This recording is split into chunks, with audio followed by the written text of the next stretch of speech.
And thank you, welcome everyone to the Council on the International Camera. You are with your host, Charlie Pacello here. We are just getting ready to get started to have an amazing show for you today. And really appreciating all of you joining us. The guest that I have today is amazing. And we are talking today about truth and lies. It's a really big topic, one that is very important to me, and I hope for you as well. So we're just waiting for one more camera to come online. Again, I want to thank our hosts, Remax Alliance. They are sponsors for this show. Remax Alliance, if you want to go and buy a home in Colorado, these are the guys to go to. They're personal friends of mine, and you won't be sorry. Good afternoon and welcome to the Council. I am your host, Charlie Pacello, and we've got a fantastic show today, folks, for you. I hope you're excited as I am. I just want to do a quick shout out to Remax Alliance, the sponsor of our show. Go to www.homesincolorado.com. That's homesincolorado.com. If you're looking to buy or sell a home, these are the people to go to. I know them personally. They are people of integrity, and they will help you to buy your dream home or to sell your home. If you need to find a buyer, these are the people to go to. So go to www.homesincolorado.com, homesincolorado.com. Today's show, gosh, it's such an important one, especially when you see all the things that are going on in our world today. It's about truth and lies, and we've got to get this right in ourselves. One of the things that I love the Buddha. Buddha's he's an amazing spiritual master, and he said that there's three things cannot be long hidden: the sun, the moon, and the truth. That's pretty much, when you look at life, that's really truth and love will eventually always triumph. We all know that there's only love. I mean, at the core of existence, at the very bottom of existence, there is only love. And then after that, there's two things, truth and lies, truth and illusions. And the Buddha warned us not to be taken in by the illusions of the world, for this leads to suffering, attachment, and this endless cycles of death and rebirth. And then Jesus said, Yet ye shall know the truth, and the truth will set you free. Other great leaders and spiritual masters, philosophers, and thinkers of our human history have esteemed truth as a means to understand our true nature and the path towards enlightenment, salvation, freedom, and the unity and brotherhood, sisterhood of humankind. Mahatma Gandhi wrote, "There is no God higher than truth." George Washington said, "Truth will ultimately prevail where there is pains to bring it to light."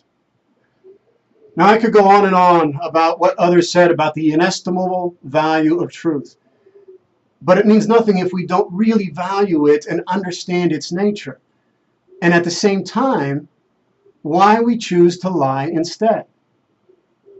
So to begin the conversation today, I want to briefly go into what is truth and when do we begin to form a relationship with it. Now, there are some eternal truths. There's these mystical truths of life. And for one of them, one that is absolutely, you cannot deny, is that change is constant. Life is constantly changing. Every day you're growing older. People are moving in and out of your life. Nature around us is changing through the seasons, from the winter to the fall, or winter to the summer, to the fall, and to the spring. And it cycles around again. And we are part of nature, regardless of our achievements in the world, and we're subject to its laws. This is a truth. Another truth is the mystical law: what is in one is in the whole. The entire universe is inside of you. And you are part of this universe. Everything is interconnected, related, and in an interdependent relationship with all that is. Now, recently I watched this program on the National Geographic Channel called One Strange Rock, and it's hosted by Will Smith. And it explains beautifully how the universe was formed. How billions of years ago these space particles collided together, which would eventually become the Earth. And over the next few billion years, life began to take root through this amazing process. And all these transformations our Earth went through helped it to become the paradise that it is today. We live in what's called the Goldilocks zone, and it's this perfect orbit for life to occur. And this series is told from the perspective of 8 astronauts who worked and lived on the International Space Station. And all of them were changed by what they witnessed and experienced.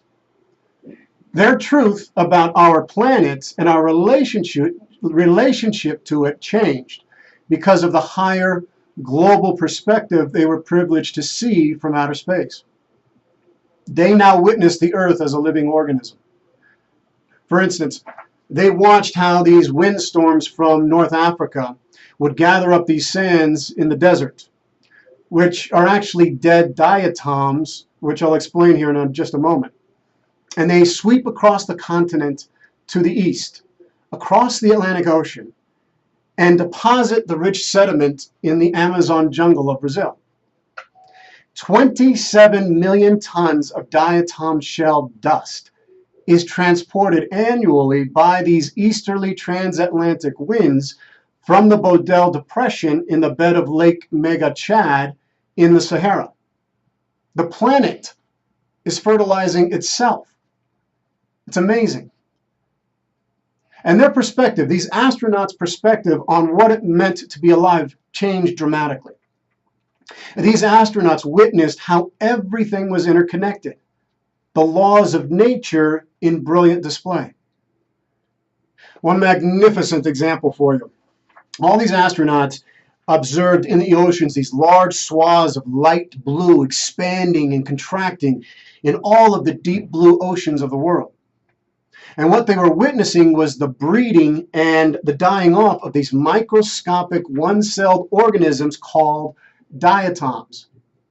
Now, diatoms, they're smaller in diameter than the tip of a pin, and they number in the trillions, and they produce most of the oxygen that we breathe today. Their death allows us to breathe. I recommend you watch the program with your families. It will change how you see the world and the incredible dynamics involved with all of the Earth's systems to give us life. And these astronauts no longer called just the United States their home after witnessing these incredible phenomena. They shifted to a new truth in them. The entire Earth was their home. So what is the truth? What is truth? Is truth merely a subjective, personal experience that changes over time as one evolves, grows, and more knowledge is attained? Is truth relative, ephemeral, and elusive? Or is there a truth that lives within us, untainted by time, circumstance, history, culture, or religion? An internal, unchangeable, unalterable truth. Now, truth is most often regarded to mean in accord with fact or reality, or fidelity to an original standard. It's usually held to be in the opposite of falsehood, and can also be used in modern context to refer to the idea of truth to self, or authenticity. Now, being authentic is being true to you. What you think, say, and do are in alignment. As Marcus Aurelius would say, he who is in harmony with himself is in harmony with the universe. And we are most powerful when we connect to the truth that lives within us and know the law of our conscience, which is that small little voice inside which guides us to act judiciously in our lives, knowing right from wrong, good from evil, this is safe, this isn't. It's a fundamental instinct we're born knowing. And this instinct lives in the soul and is prior to family, religion, custom, tradition, and ethics. And I believe we're born knowing we should treat each other a certain way, that there is a way we need to be with one another, and I believe this truth exists within all of us. Now, the Roman philosopher Seneca wrote, "Nature united us in one big family, and we should live our lives together, helping each other." But when we forget this, when we forget our sacredness, our interconnectedness, we lose our way. And then we make foolish choices which have consequences that bring pain and suffering. The beginning of this loss of our connection to the divine within is the emergence of the capacity to lie. To lie is to tell an intentionally false statement, a conscious choice to cover up the truth, what you actually know, because on some level, you believe telling a lie will get you what you want. No one ever lies to you unless they want to control how you respond to them. Now, there is a moment in the birth of our conscience which occurs around the age of 6 or 7. It's initiation. It's our first big test. And this understanding comes from Carolyn Meese, a very wise and firm spiritual teacher and director who I've been studying and learning from for some time.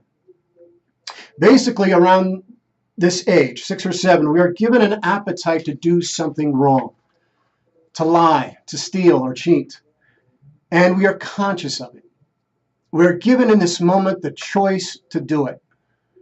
And we hear a voice saying, "Are you sure you want to do this?" Or, "Don't do this." And I imagine it to be an angel on one shoulder and the devil on the other. And they're trying to get our attention. And how we answer this experience determines our relationship with truth, whether we are afraid or trust the power of truth, and this determines a journey for the rest of our life. For those who tell the truth, you will see the power in truth, and that's a path you will take, even if some sort of correction is involved. And for those who fear the truth, you will lie. You will see truth as an enemy and take cover in deceit. Now, unfortunately, for most, truth becomes a thing to fear, and as a consequence, will associate safety with prevaricating, equivocating, and distorting of facts. Speaking the truth becomes linked up with the feelings of terror, and thus, lies become easier and easier to say because lies keep everything together.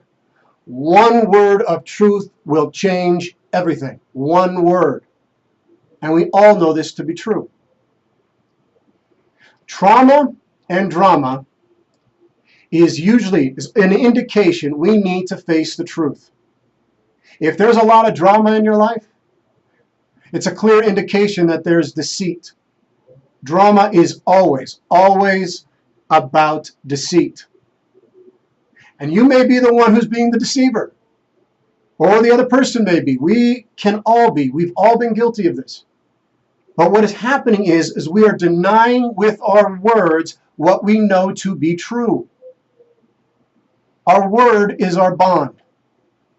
Our intelligence, thoughts, feelings, emotions are communicable by the words we choose. And if we can't trust the words of the other, all communication and intimate relations break down. Michel de Montaigne, a French Renaissance philosopher, described the giving of the lie rather than being true to our word when he wrote, "'Tis the only way by which we communicate our thoughts and wills. 'Tis the interpreter of the soul. And if it deceives us, we no longer know nor have further tie upon one another. If that deceives us, it breaks all our correspondence and dissolves all the ties of government." End quote. So why don't we keep our word anymore?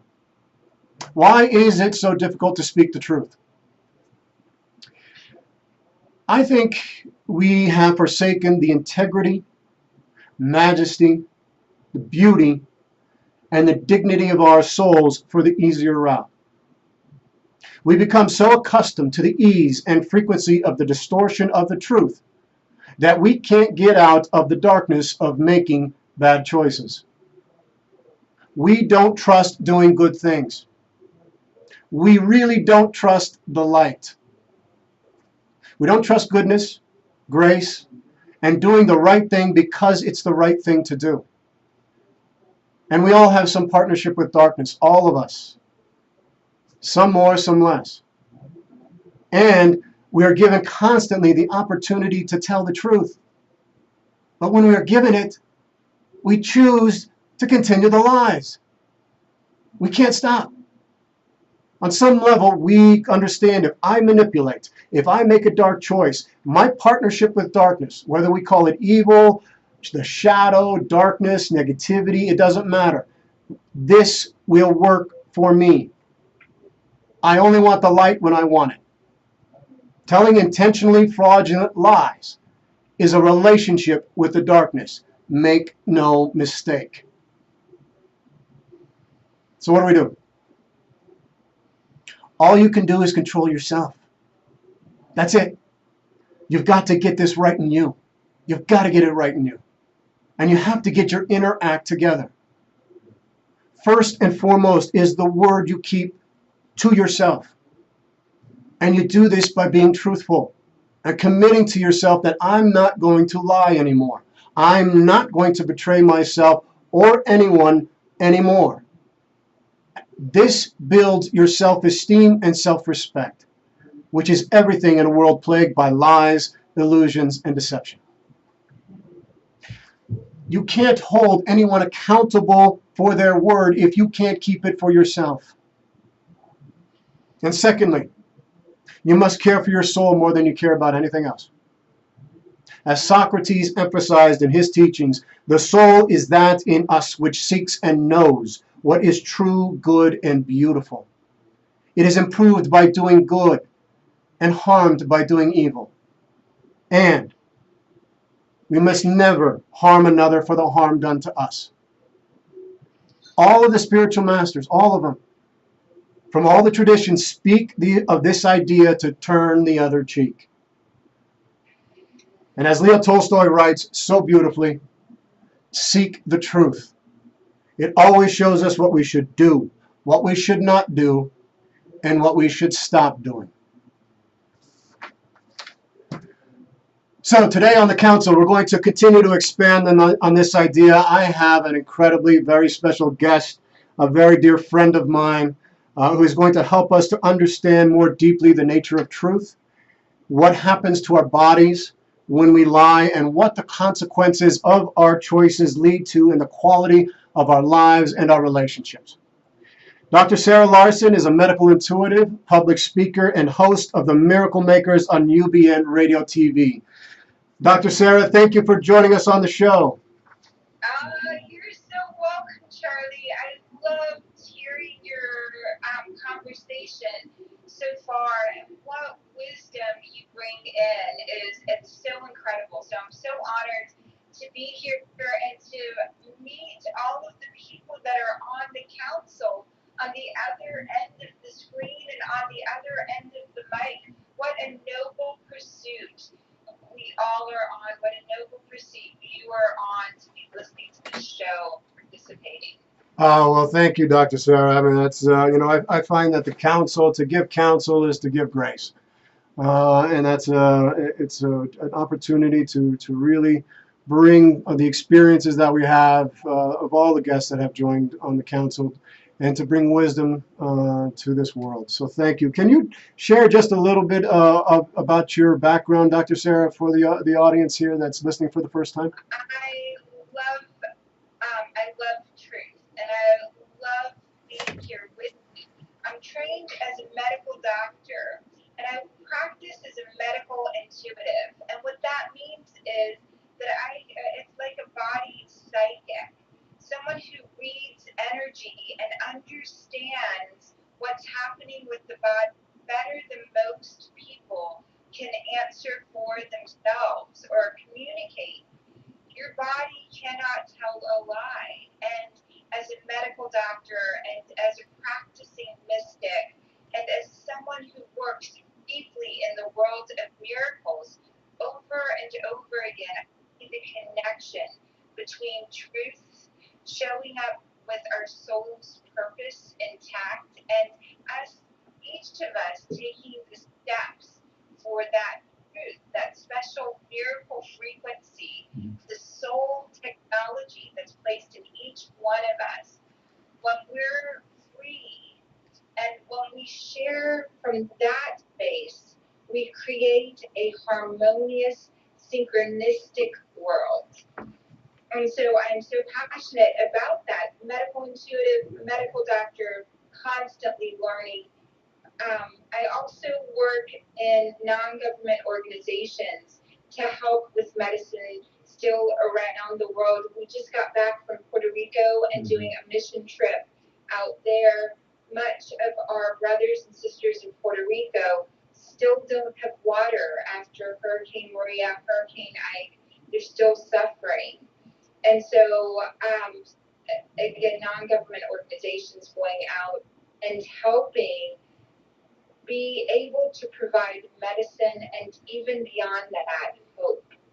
That's so important. Hope is so important. It is, I think, the essential ingredient we need when we find that our lives to be found in any kind of like suffering or despair or some kind of tragedy has befallen us. We must connect to that hope.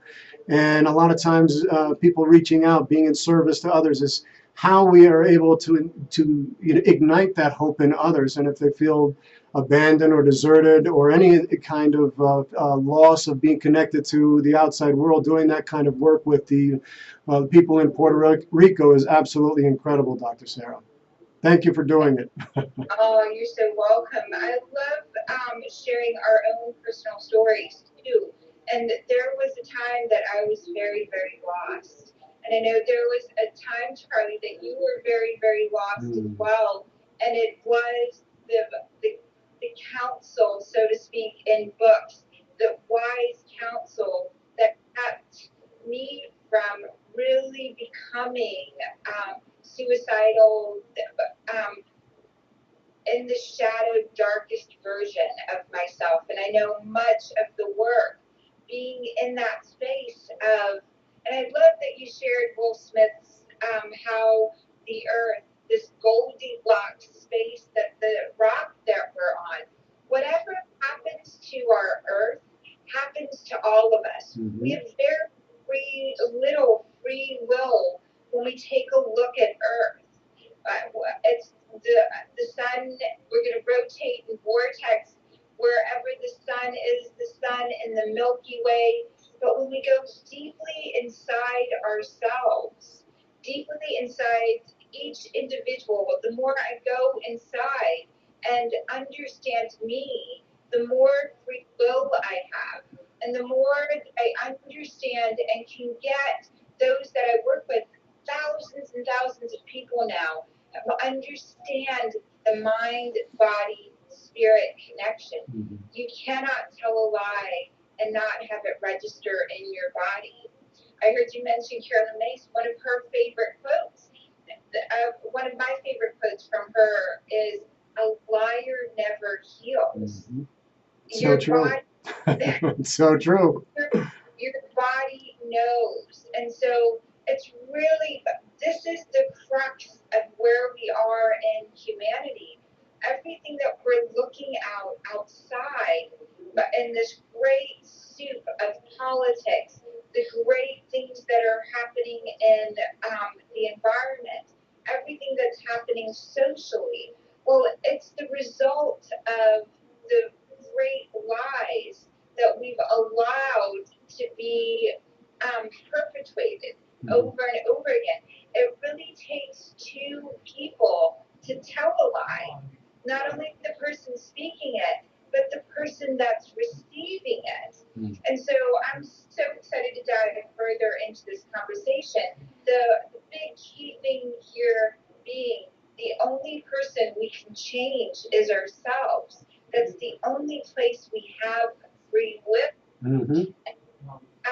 Understanding, I love that you asked everyone to make a commitment to stand by the truth and to monitor their experience, maybe between now and next week, on how easy it was to tell the truth, how what areas were you looking at or wanting to share a lie, and really noting for yourself, why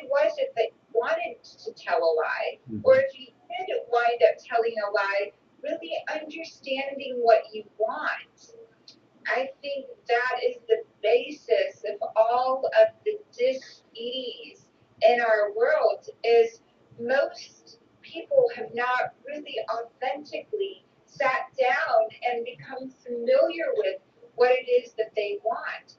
And Charlie, in the work when we started working together, when you came in, that was one of the first steps that we could do was really get you to find what you wanted.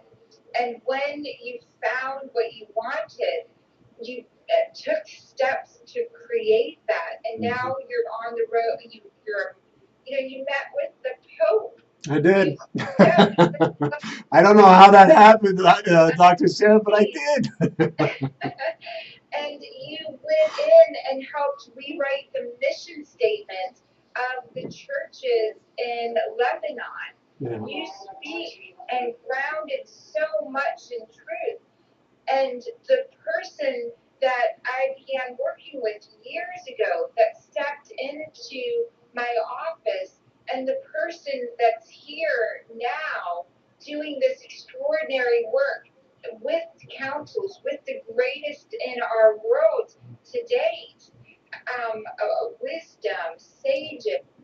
It's extraordinary. The gap between those two places was knowing what you wanted, what you authentically wanted. And people who don't know what they want have to lie or receive lies until they become strong enough, committed enough, declaring enough to begin creating a whole new world. Well, it is, and obviously, it's one of those things, being able to learn how to distinguish in yourself when you're telling a lie and when you're telling truth. And when you're going through any kind of crisis, like I was going through, and not being able, I was fragmented, and the place that I had to start was really getting clear about who I was and what I was all about, and what was the truth that was in me. Obviously, I had veered off course. I had thought that, just like I had talked about in the opening monologue, was that, I compromised myself. I betrayed myself in some areas. I allowed things to happen. And so I had lost that link, that inner guidance. And everybody has it. Everybody has this. It's not a special thing that only psychic people have, or only people who are. No, everyone has that intuitive guidance that allows them to say, okay, do I take this road or do I not take this road? Because everything is a choice. Every choice we have has a consequence. And if we're not listening to that own guidance, and it usually starts out in the gut, your gut is really an indicator, that very deep sense that connects you to something. You always have a gut instinct about something, or my gut. Well, that's that link, that natural link that everybody has, and it goes from your gut to your throat to the crown chakra area, and it's this alignment that happens. But if you have been lying to yourself, you can't trust yourself, and if you can't trust yourself, you can't trust others. So you have to get to a place where you are saying, all right, I can't change what happened in the past. And I can't change what was going on back then, but I can start today, and I can start saying, all right, I'm going to start telling the truth, no matter how hard that is, and I'm going to live in that kind of integrity. And you're going to be confronted with those areas that need to be realigned. I mean, it takes some effort. What happens, Dr. Sarah, to our bodies? When we tell a lie, what is going on in our brains when we tell a lie? What is its nature, and does telling a lie affect our biology, and how? So, yes, telling a lie affects our biology. It makes us, it's a aggressive form of repression of life within ourselves. Whenever we tell a lie, a little part of us, a little circuitry, winds up not receiving blood, oxygen, nutrients the same way. And if we tell a repeated lie over and over again, well, parts of our body begin to shut down. Our kidneys, so if we're lying out of fear, then our kidneys begin to shut down or not function as well. And literally, we have intelligence, brain matter all over our body. And sometimes we don't even know we're lying.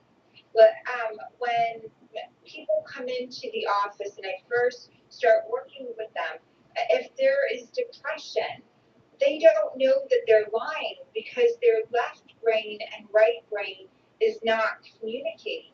They're flooded with emotion.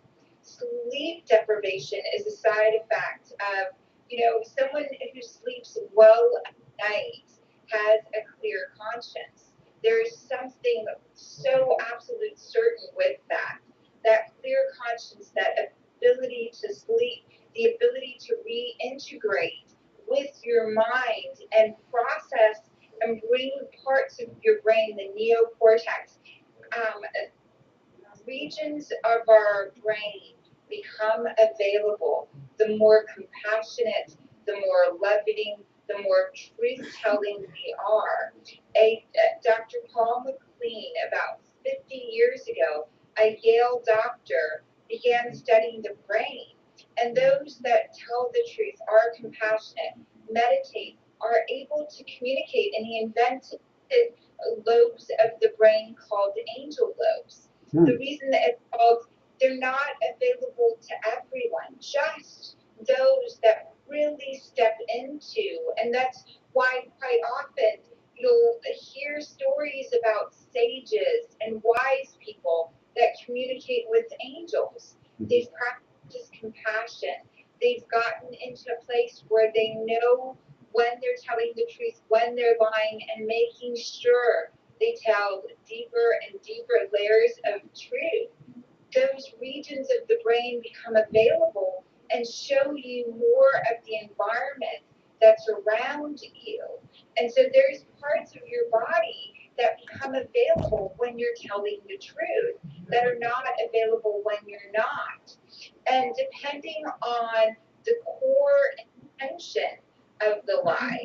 So knowing what you want creates a different circuitry in your body.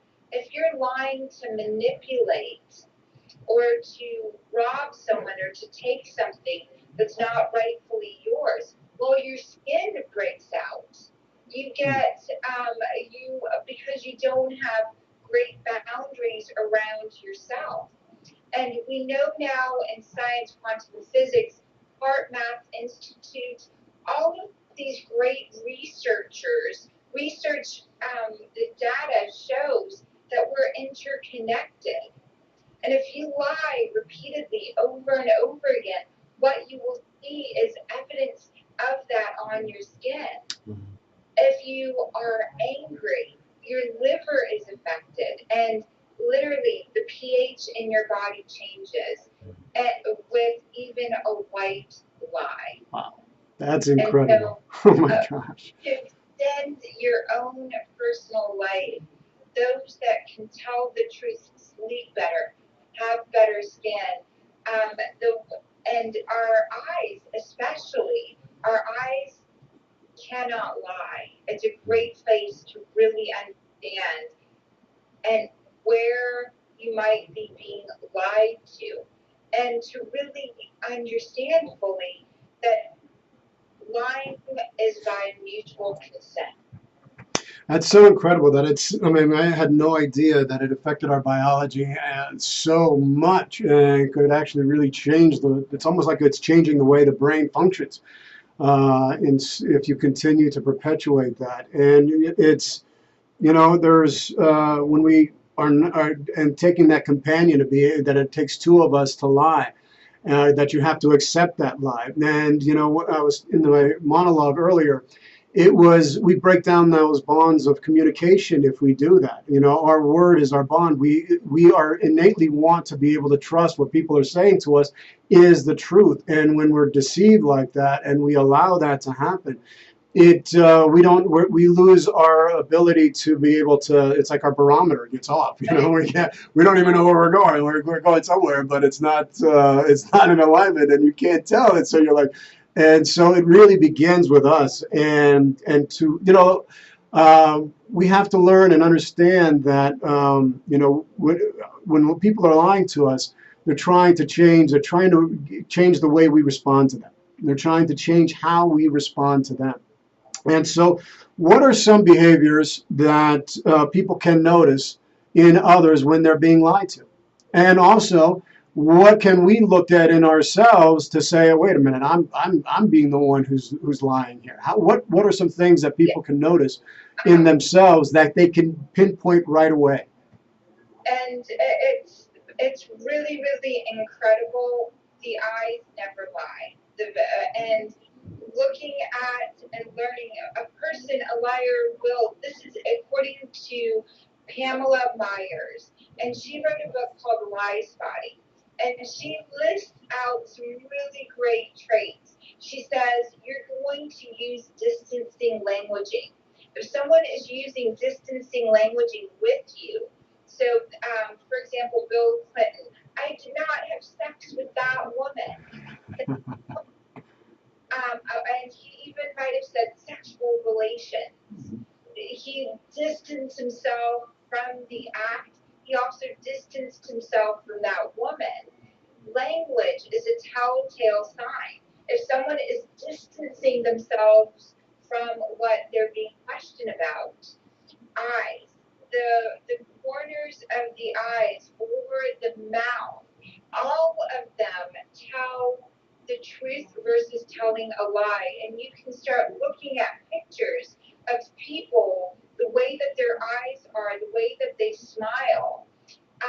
There is fidgeting and movement. Someone who is telling the truth will hold their body and their body will be stronger versus someone who is lying. There are these subtle fidgeting movements. They will be speaking a truth to, and their head will be nodding yes. Or when they're speaking a lie, they will subtly be nodding their head no. And these are your body is the barometer. If you feel expanded in someone's company, over and over again, expand it. You know that person is speaking the truth to you. Your biology relaxes over and over again. But if you're about to have a meeting with someone that you see on a regular basis and your body starts contracting and it's not feeling as energized and there's not a desire to meet with them, well, that might be one of those indicators that this person has repetitively not given you truth facts. Kinesiology, a whole science, is based on muscle testing. And now we've shown this. When someone is lying, even lying a little bit, their body has less strength in it. So you might have seen on television where someone puts up their arm and someone says, say your name, and they're pushing down on the arm as their name or saying someone else's name, and you can see that the body is not as strong in the presence.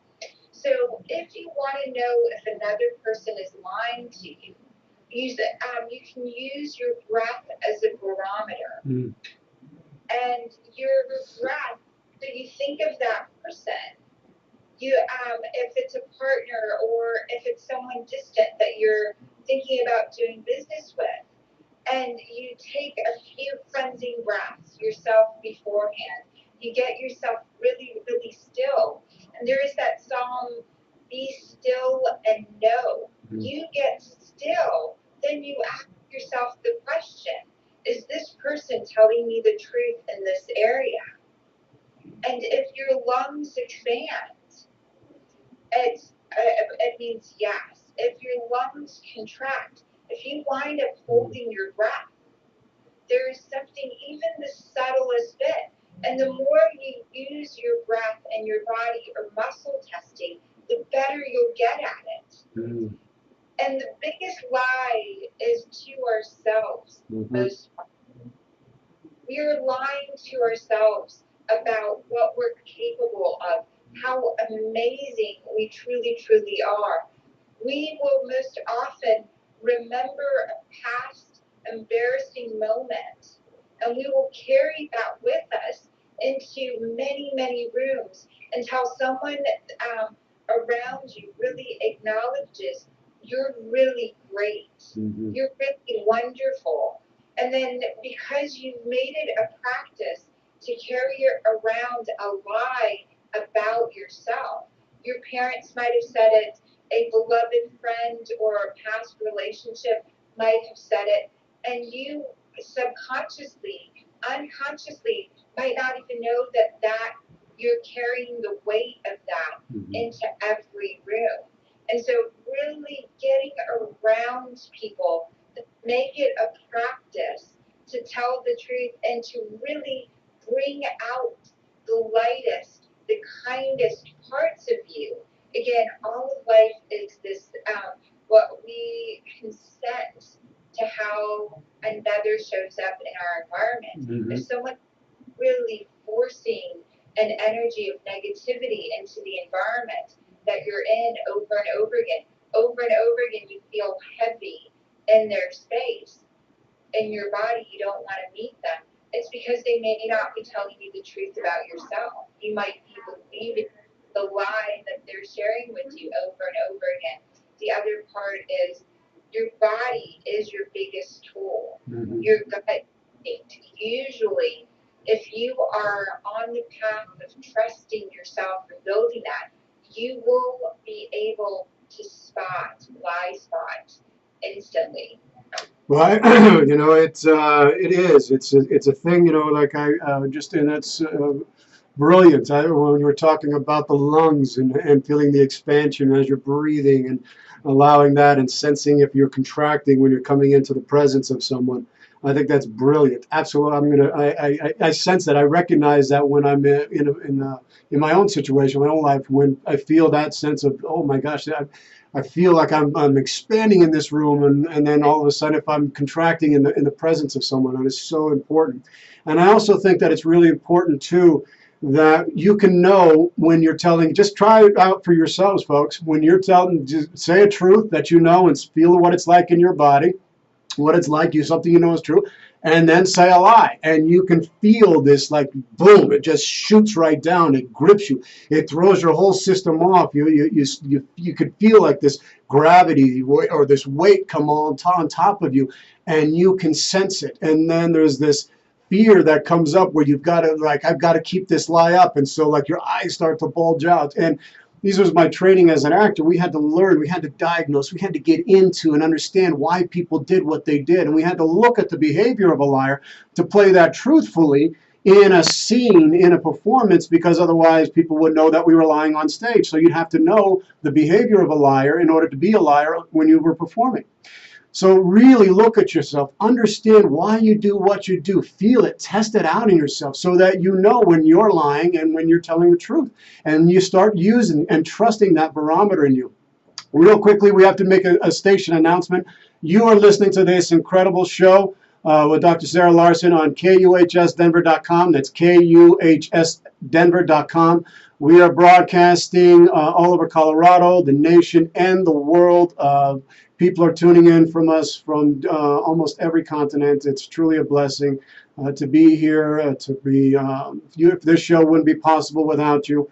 And I just want to thank each and every one of you for tuning in today. Dr. Sarah, I'd like to move on to a little bit about the conscience here. Have we dysregulated ourselves in this current age by not being able to talk about the language of the soul? You know, those are the things, you know, about the conscience, about virtues of temperance and courage and patience and justice and prudence and sin and error. And what is the consequences to ourselves when these forces collide in us? Because they do. When this force of good and evil, right and wrong, if we don't know how to recognize it or how to deal with it. It's so great how to deal with it. Over and over and over again, as children, many of us are taught to care what others think. Yeah.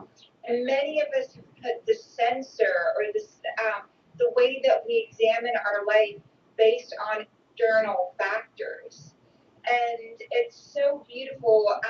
The founding fathers of the United States of America, many of the other founding fathers of great nations, all had 4 ways that they analyzed themselves. And Benjamin Franklin is someone that I just love. And he sat down with he really wrote out the qualities that he wanted. And then he set out week by week to gather the skill set within him to have those qualities. So we are part biology. Part of our biology has to learn to expand and make new proteins. So if we want to tell the truth, but there has been an addiction to lying in the past because we wanted other people to like us, and we now value telling the truth more than the opinion of others. Well, biologically, you've already made proteins inside your body that come up. Automatic thoughts, automatic negative thoughts are coming up from your biology, and you've got to build a new biology within yourself with that new expression, that new commitment. And the way that you do that is really checking in moment by moment or at the end of the night. If one of those things is what you start out in the morning with, what you really want. How do you want to show up in the world? So I want to show up in service. I want to give the greatest good that can come through my miracle frequency. And I want to create more possibilities for every person that I meet and connect with. So I decide that in the morning.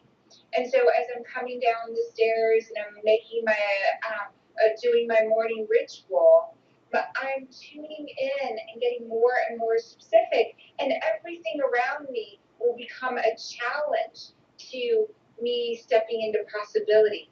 Automatic negative thoughts from the past, my ego, all of these things will come up.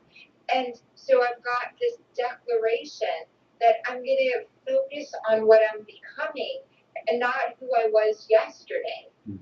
I'm going to think of the other not for the opinion that they're going to have of me, but to give them the greatest possibilities possible.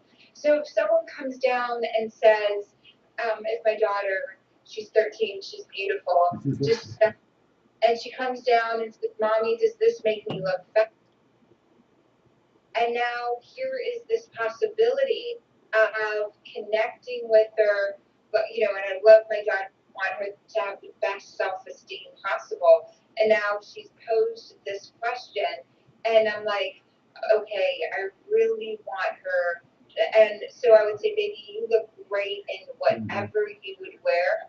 I love your style. I love your sense. But maybe this outfit isn't the most flattering right now. It might be based on where you are in your cycle.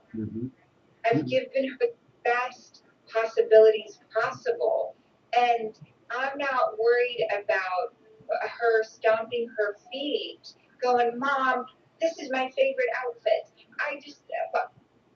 I'm authentically sharing a truth, and I'm no longer limiting possibilities because I want that.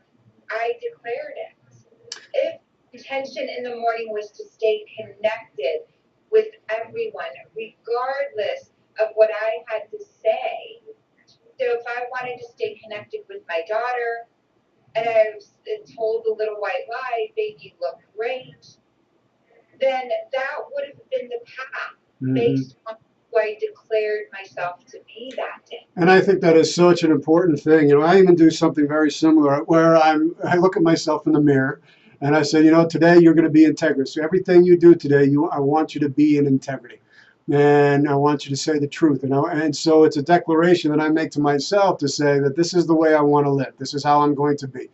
And I make it a point to address that, to declare that, so that it sets the course, it sets the direction. And when those situations in my life come up, and they do, where you have to try to stay in that place of being truthful to someone, and you don't want to hurt their feelings, you find the right path. You think, you're in alignment, you see it, you know it, so that you're, like you're saying, you're building those possibilities for people, you're building that self-esteem, and you're helping them to see the value in themselves, and because you want to help them to see that. Now, we have a society that seems not to be have this sense of moral accountability. Of this conscience is a natural instinct that we all have. It's born in us. It's not connected to the religion. It's not connected to our families. It comes before, the soul came before religion. And it's an intuitive sense that helps to make the great quality choices in our lives. It can make the important lives of others, but if we're not using it correctly, it can cause others harm. And if our collective society continues to smash the truth or doesn't value it, we spin the truth, we rephrase it, we try to smash it, we destroy it with deceptions, lies, and propaganda, and we unfortunately don't have that moral collective accountability. And people today can get away with almost anything, and our souls are weakened by it. How can we teach our kids the importance of telling the truth when so much around them says it's okay to lie? And it's so important to demonstrate that. Yeah, I loved where you really shared in the opening. You can't give something to someone that you don't already have yourself. Mm-hmm. Our free will, and it's quite extraordinary that if you're declaring it and becoming it, then, and it's everyone in business that I do business with, it's so beautiful. You go multiple years further and further into those relationships based on building one little trust at a time. There's a, and the way that a person treats the waiter, the way that a person treats the person behind the counter is the way long term they will treat you. And what we are, we're in these different stages in our lives. And the first little stage is really building trust. And if we don't trust ourselves, it's hard to trust our world. Mm-hmm. Then we go into the Erickson stages of development. We go into industry, all of these different ways of being in the world. So collectively, we are forced into it by the outside in because if we continuously do bad business or we lie over and over again, we get that reputation and we no longer, no one is trusting anyone. Mm-hmm. But if you get into the state of being really trustworthy, well, even everywhere your name goes, everywhere that your thoughts about you flow, doors open for you. And so this part of us getting really comfortable with the person we can change is ourselves. Mm-hmm. The only part that we truly have power is the area of influence that we're developing over and over again. And so, starting with yourself, if you have told a lie in the past, or going and cleaning that up is so important. That will be the first stage of building trust Mm-hmm. again. I If absolutely agree. that Yeah. it will that one act of going and cleaning it up will help you clear, get rest, your body will have more energy. Mm-hmm. So it begins with you. And if someone is in your company and they just told a lie, if you say, my darling, I want to share a little story with you. I told a similar lie. And you don't have to say that they're lying. You can say, oh, I just want to share this with you. Once upon a time, I did this. And you're sharing about a lie that you told. And you're tattletaling on yourself Mm-hmm. and saying, and I felt terrible, or I felt this, or I felt that, whatever you felt.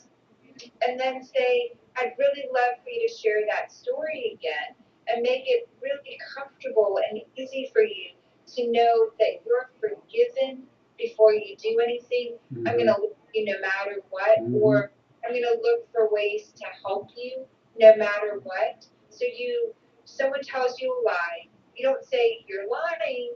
You tattletale on yourself where you told the lie in the past, and you say, but now I work really hard to not um, co-create that environment anymore.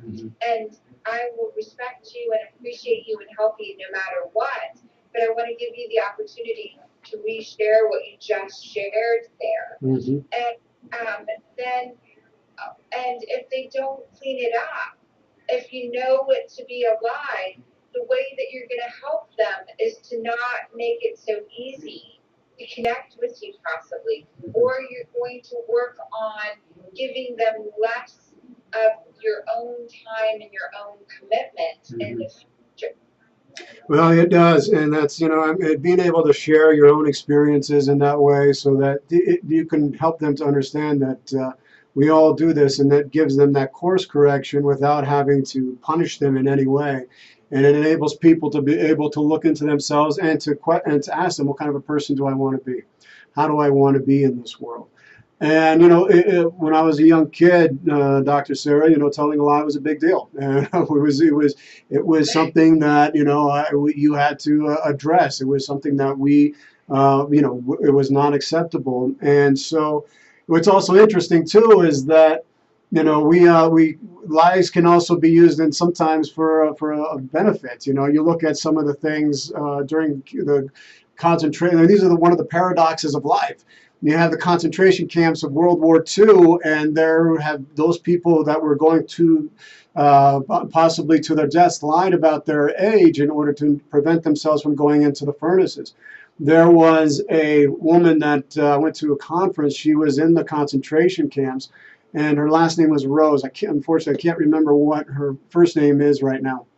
But the guard told her, she said, well, the guard had asked her, what was your age? What is your age? And she said 14. And the guard says, no, you say 16. And so when she came up to be, to the SS officer, she told them that she lied to them. She told them I was 16 and put her in the other line.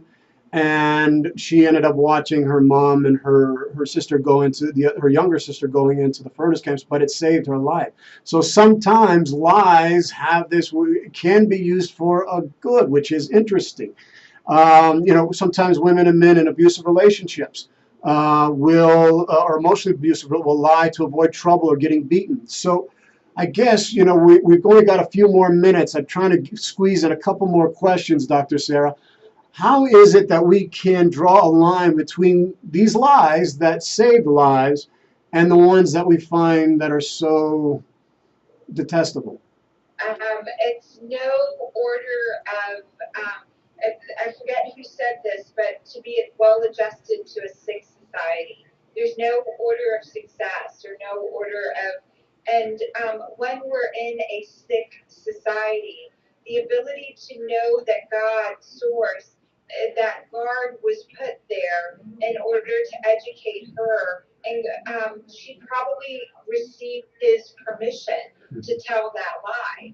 And so that the higher intention that you begin your day with, knowing what you really want, is the technology to make sure that you get it and are able to deliver it to the world. And that drive to live is one of the highest things, highest drives. And so if your life is threatened, there's a higher force in there giving you permission to lie, to protect yourself, to save yourself. And then there are times that you can go back and clean and clear that stuff up. Viktor Frankl, and he said the last of our freedoms is our freedom in how we respond to things. So if you told a lie and that lie saved your life or someone else's life, then the response to that would be really to understand there's no measure of success to be well adjusted to a sick society. Biblical references give you permission to create from a higher authority. and that higher authority supersedes our own personal free will to in what we share in order to protect. And that is grace. And that is the power of grace coming in, and that supersedes all other power. I mean, that is, and no, and that's the language of the soul. I mean, that's the Yeah. language that we're talking about, and that's that hope, and that's that the salvation, and that's that freedom. That is the redemption that we all seek, and that's where that comes, and that's why we need to start talking about that, using these language. It's a power language now. I mean, these are power words, and it's important to reintegrate these aspects, the conscience, all those things back into our dialogue, especially when we're working on healing our wounds and getting past our own lives to getting back into alignment, because everything is known. Everything is known. Really quickly, we're doing a quick announcement. You're listening to this on KUHSdenver.com, KUHSdenver.com. We are broadcasting incredible shows, music all around the world. Thank you so much for tuning in and listening to this incredible conversation about truth and lies with Dr. Sarah Larsen. Dr. Sarah, we've only got maybe about 8 more minutes here. I want to get a couple more questions in. I can't believe how fast this interview went. I can't believe. I mean, it's like it's such a big topic. It's such a major, important topic, and I want to go to this idea that everything is known. You can't lie to heaven. Everything is known. I mean, that's another of those mystical, eternal truths, and you can't change the past either. But you can start owning up to your mistakes.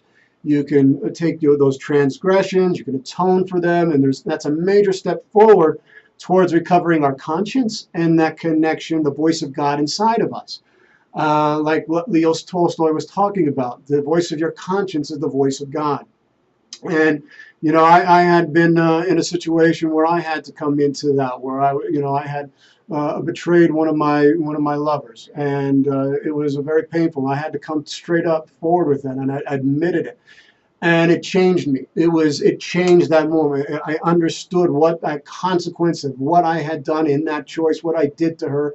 I saw this, her whole face, everything changed, and I thought, oh my God, I will never, ever, ever, ever do that again. And that was one of the hardest things, to the truths that I had to face in me. I had become a liar in that way, and that set me on the course of a dark night in my soul to really get to what kind of a man do I want to be? Is this really it? So I had to become everything I wasn't in order to appreciate who I was. And I never started to be that kind of a man. And I got caught up into all the lies of the world and thought I had to protect myself and had to keep myself safe from other people. I couldn't trust another woman for what she was going to do. So it was insanity what I had done. And I learned a huge lesson in that. And I had to make those steps. And the first step was to tell the truth. Dr. Sarah, was one of the first steps, is I had to tell the truth. Dr. Sarah, what do you think are some of the crucial steps for individuals to begin healing the division within them between the lies we tell and the truth we know, and get them to return back to their soul? So returning back to your soul, and it's interesting. I've had near-death experiences, multiple of them. I've woken up in a hospital after one extreme situation at age 19, and in each one of those near-death experiences, multiple ones. I come from a violent background. I had a violent 14 to 19-year-old existence, and near-death experiences, being choked. And so in the physical body, I was having intense physical pain. And in my soul and in my spirit, as I was being lifted out of my body, I was feeling what the person that was choking me was feeling. I felt and understood everything that they had experienced and what caused them to be there in that moment, creating this physical harm to control, to really make a difference in the world for their world.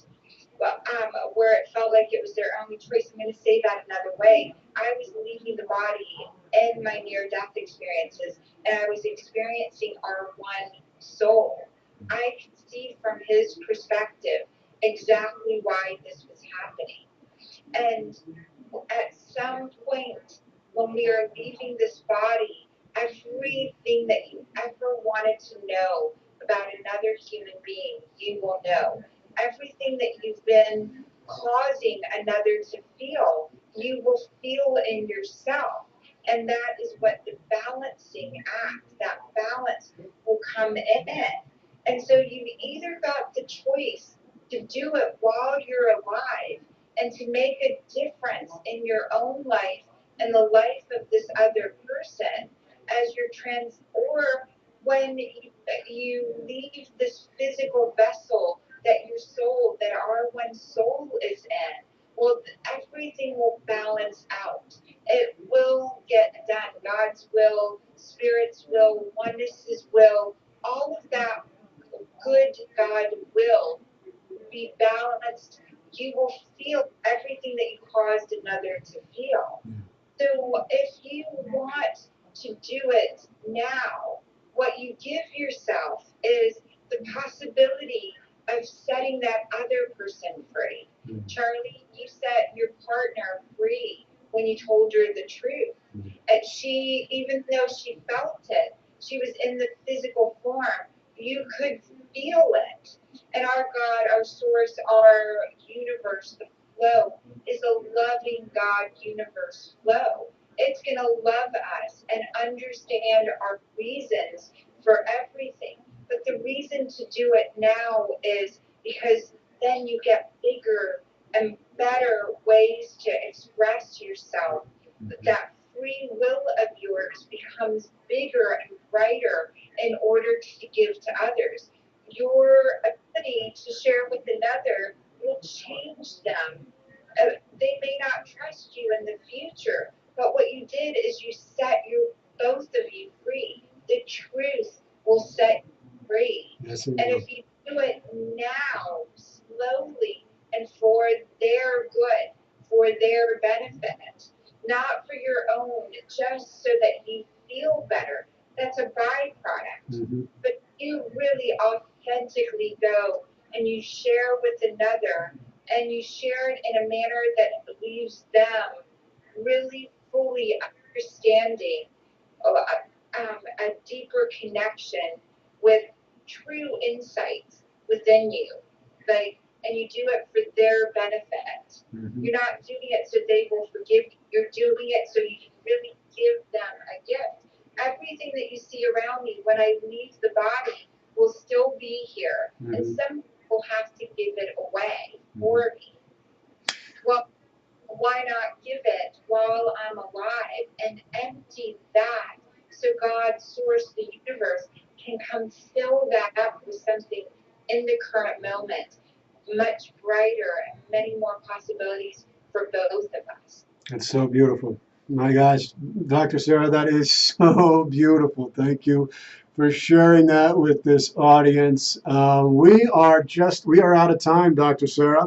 I would like, if you could, real quick, just to give one piece of advice, one bit of wisdom from your life experience, what that would be for this audience, for the world here. If you could do that real quick before we sign off on the council. Sure. The only relationship you're having in the world, every single relationship is the same relationship you're having with yourself. Everything out there. And so please develop for yourself self-love. Please master and know what you want. Every relationship out there, God's source placed for you so you could see yourself and know your relationship with yourself and God. And so every relationship is just evidence of that relationship. Oh, so beautiful, Dr. Sarah. Thank you so much. It's so amazing. Wow, we could go on this topic, and it's a topic that I just find to be so crucial and so important. And I just really am blessed and want to say thank you for coming on the show. on the council today with me, Dr. Sarah. It has been such an honor and a privilege. Same here, Charlie. Thank you for all the great work you're doing. It's extraordinary. Thank you. Thank you. Well, thank you. All right, folks, we are done for today. We have a great show coming up in 2 weeks. You really want to tune into it. It's going to be a beautiful show. I want to wish all of you, may you be well. May you be free of pain and suffering. May you be whole. The council is adjourned. We will be back in 2 weeks. Thank you, folks. Have a blessed day.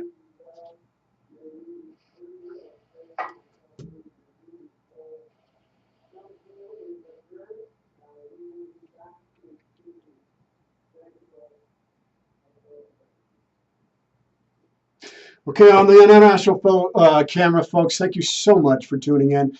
We will be back in 2 weeks with another show on the council. You're going to want to watch this. It's going to be great. It's going to touch your hearts.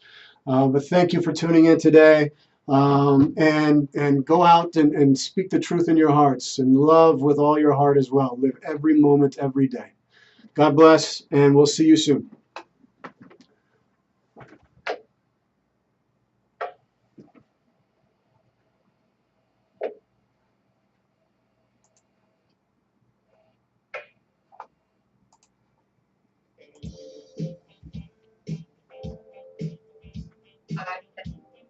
I hit the other one on the